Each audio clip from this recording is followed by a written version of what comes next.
भगवान को भक्त माने कलिजुग पाइबे ना बोली बोली देश देश देश देश बोलिकी पाइबेनी जगन्नाथ कलिकी अवतार को किंतु से कलिकी अवतार को भक्त मान को चिन्हब किए राम रे तू चिन्ह तू ही कहू ख्यात करू बाबू तो रामचंद्र दास तू ख्यात कर प्रभु को तेणु हे ज्ञानी गुणी मंडली रामचंद्र किए थिले ना कुजंगगढ़र राजपुत्र जेहू सेहू ब्रज रामदास ये कुजंगगढ़र राजपुत्र थिले रामचंद्र दास ज्ञानी गुणी मंडली संसार छाड़ीदेले राज्य छाड़ीदेले संपत्तिर मोह रहा ना राज्यर मोह रहा ना राजसिंहासन मोह त्याग कले नुहे पितामाता बेलाड़ी नहीं महापुरुष अच्युतंगर शरणागत होते शिष्यत्व ग्रहण करते अच्युतानंद पुणी कहले एहो पांच जन पंच सखा बोली जगते प्रसिद्ध हेले जगते प्रसिद्ध हेले हे सुजने जगते प्रसिद्ध हेले राम भरत जे बेनिकरंस राम कीर्तन मजिले छोड़ सुजने गुणी बेड़ा काल आसी लाड़ी हे सोड़ सुजने गुणी ज्ञानी गुणी मंडली सुथी जानी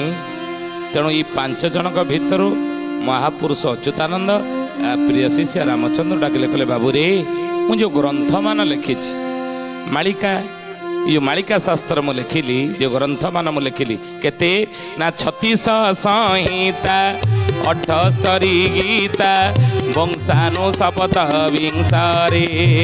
वंशानु सप्त विंशरे हे सुजने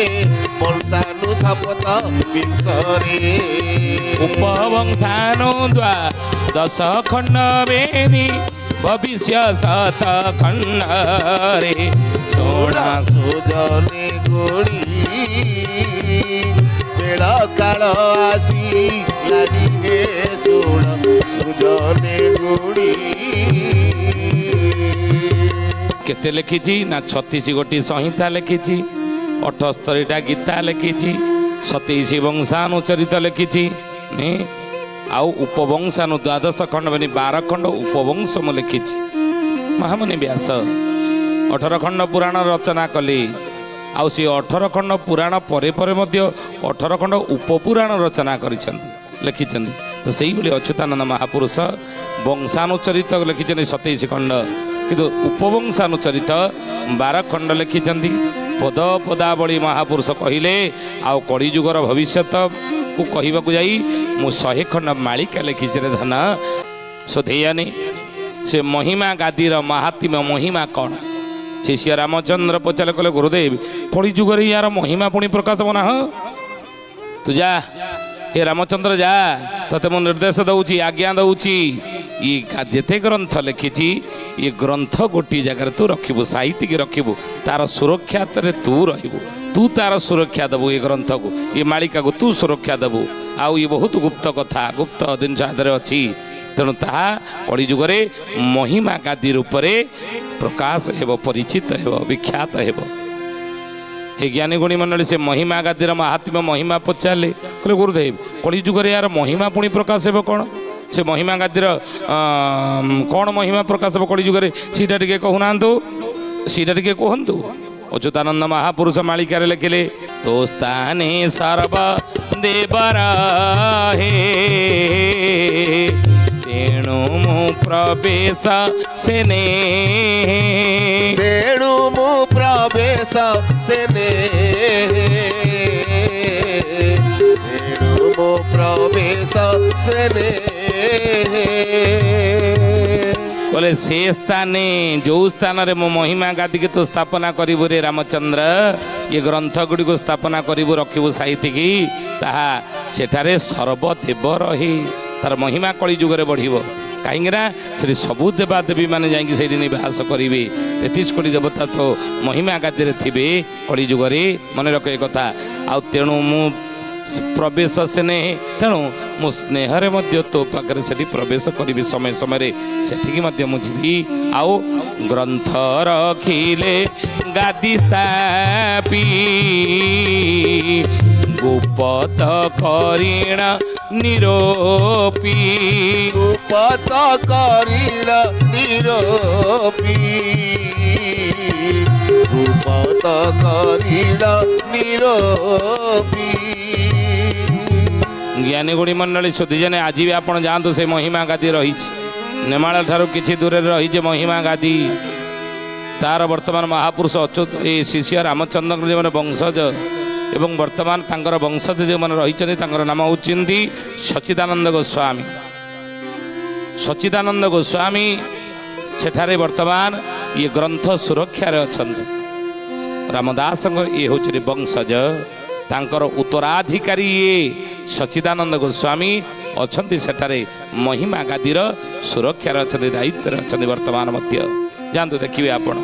तेणु ज्ञानी गुणी मंडली कहले गुप्त भूई नित्यस्थली गुप्त गंगा जहिमीड़ी गुप्त गंगा जहुमीड़ी गुप्त गंगा जहुमीड़ी अच्युत कहले रामरे पचारुथेर ना कलिजुगर तार महिमा कौन से महिमा गादीर महात्म्य कौन पचारुथर ना आपण मैंने समस्ते शुणु आज यदि शुणुचे मालिका बचन आपण जीवे नेमाल नेमाल जदि जीवा से नेमाल पद्मवन पीठ को जीवा महापुरुष अच्युत को दर्शन कर शून्य ब्रह्म बुझे शून्य ब्रह्म को दर्शन कले सेठार किछि दूर महिमा गादी रही ये हूँ गादी ब्रह्म बुझे महापुरुष जो ग्रंथ सब लिखिं गादी ग्रंथ गादी कर गादी ब्रह्म को दर्शन करने महिमा गादी दर्शन निश्चित करंतु अशेष पुण्यर अधिकारी हेबे तेणु महापुरुष कहले गुप्त भूई नित्यस्थली ये हूँ गुप्त भूई से महिमा गादी हूँ गुप्त भूई ये गुप्त समस्ते ये विषय जानी ना कि मालिकार मध्य एत वर्णना ही महिमा गादीर महात्म्य कह जाए ना तेणु महापुरुष ये लिखिले से हूँ गुप्त भूई आओ गुप्त भूई नित्यस्थली कार राधा कृष्णंकर आउ सेठारे गुप्त गंगा जही मिली गंगा मध्य गुप्तरे तले तले प्रवाहित होउछन गंगा प्रवाहित सेठी होउछन अच्युत कहले राहस स्थली एकांत कुंजे राहस एथि नित्य कुंजे राहस एथि नित्य कुंजे राहस एथि नित्य ये राहस स्थली एकांत एकांत राहस स्थली आउ एठी राधाकृष्ण रास कर कुंजे राहस एथि नित्य नित्य ए कुंजरे रास गुप्त भाव चली रे बाबा महापुरुष कहले एठार आउ किए अछंदी ये महिमा गादी गुप्त भाव ना 64 सखी बेढ़ी चंदी नित्य राहस रचुचंदी नित्य राहस रचुचंदी नित्य राहस रचुचंदी 64 सखी एठारे बेढ़ी अच्छा महिमा गादी यार महात्म्य हूँ 64 सखी माने अच्छा द्वापर जुगर जो गोपी माने वृंदावन मो सहित रास करुले से सखी माने एठारे बेढ़ी अच्छा महिमा गादी रास चली नित्य रास रचुचंदी प्रत्येक दिन एठारे रास करुँच ए ज्ञानी गुणी मंडली तो महापुरुष आउरी कहले नीलाद्रि सम स्थली एहाको केही समनोही एहाको केही समनोही एहाको केही समनोही नीलाद्रि समस्थली अच्युतानंद कहते रामरे से महिमा गादी तोर कलिजुगरे नीलाद्रि समस्थली नीलाद्रि श्रीक्षेत्र भली तार समानर ये रासस्थली हेब आउ यहाँ को केही सम नहीं या सहित केही समान हेबे नाही कलिजुगरे महिमा गादीर महात्म्य अच्युतानंद कहउचंती बोली महापुरुष अच्युतानंद जी की जय आउ कौन कहले हे गुरुदेव कलिजुगरे आर महात्म्य आउ कौन हेबो ना बाबू रे शिव सगतिंको घेनिकारी 64 जोगिनी बिहारी 64 जोगिनी बिहारी 64 जोगिनी बिहारी शक्ति आउ शिव এই महिमा गादी रे गुप्त रे अचंदी रे बाबा ई जो गादी ब्रह्म महिमा गादी भाबरे कଳି जुगरे परिचित हेबो प्रकाश हेबो आउ सेही समय रे एठारे शिव सकदी गुप्त भाव रे रही की पूजा पाउथिबे अच्युतानंद महापुरुष महिमा गादी रामचंद्र द्वारा प्रतिष्ठित रामचंद्र द्वारा स्थापित से महिमा गादीर महिमा कहउचंदी बाबूरे शिव शक्ति गुप्त भाव रे एठारे पूजा पाउथिबे आउ कोन कहिले बोले अनंत स्थले वासुदेव अनंत स्थले वासुदेव बिहारी रंचे लीला सरव बिहारी रंजे लीला स्तव बोले अनंत स्थले वासुदेव एटारे वासुदेव अनंत स्थले अनंत शेषनाग ए ज्ञानी गुणीमंडली स्वयं बलदेव एठारे बिहारी रंचे लीला सरव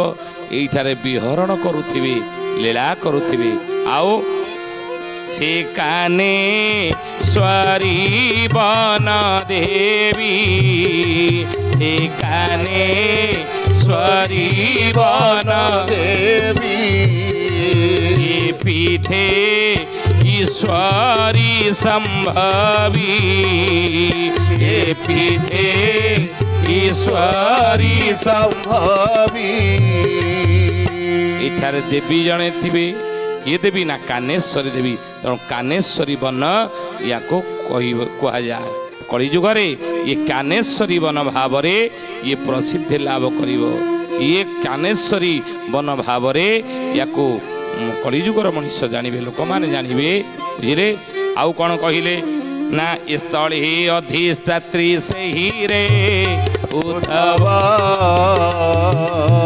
सकल उच्छन भी आई रे उद्धव राधे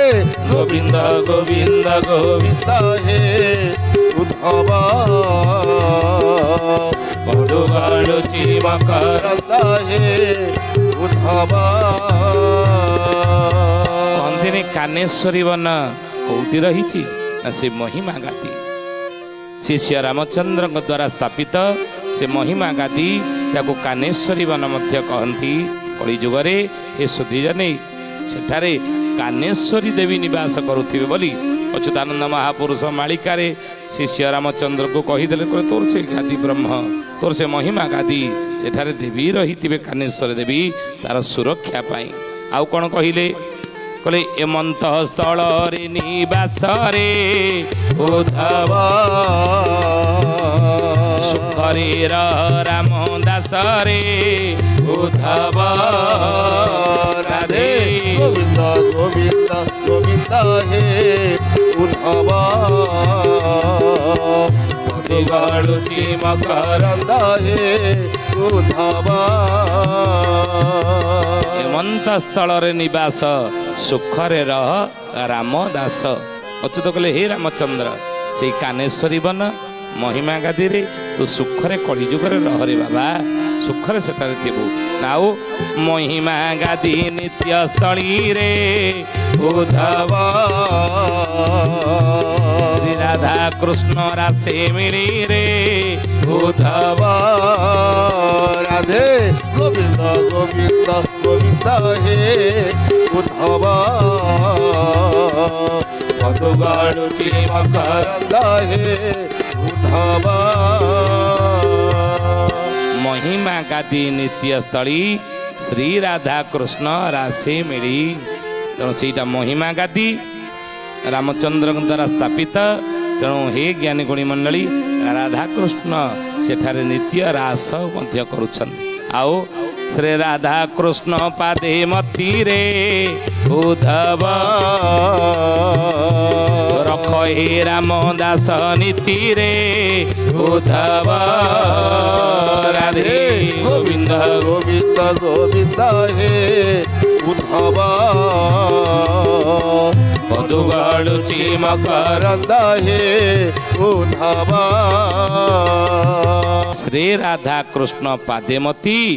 ରକ ହେ ରାମ ଦାସ ନୀତି। ରାମଦାସରେ ତାଙ୍କ ପାଦ ପଦ୍ମରେ ସବୁବେଳେ ତୁ ମତି ରଖ, ମଥା ରଖ। ଅଚ୍ୟୁତାନନ୍ଦ ମହାପୁରୁଷ ରାମଚନ୍ଦ୍ରକୁ ଏ ଉପଦେଶ ଦେଇଛନ୍ତି, ଆଜ୍ଞା ଦେଇଛନ୍ତି। ମହିମା ଗାଦି ସ୍ଥାପନ କରିବୁ, ରାଧାକୃଷ୍ଣଙ୍କ ପାଦ ପଦ୍ମରେ ମତି ରଖିବୁ, ସେ ରାଧାକୃଷ୍ଣଙ୍କ ରାସ ସେଠାରେ ଚାଲୁଥିବ। ଇଏ ହେଉଛି ମହିମା ଗାଦିର ମାହାତ୍ମ୍ୟ। ହେଲା ଶୂନ୍ୟ ବ୍ରହ୍ମ ନିର୍ମାଳ ପୀଠ, ଇଏ ମହିମା ଗାଦି ହେଉଛି ଗାଦି ବ୍ରହ୍ମ। ତେଣୁ ଦୁଇଙ୍କୁ ଦର୍ଶନ କଲେ ଅଶେଷ ପୁଣ୍ୟ ମିଳିଥାଏ। ବୁଝିଲେ?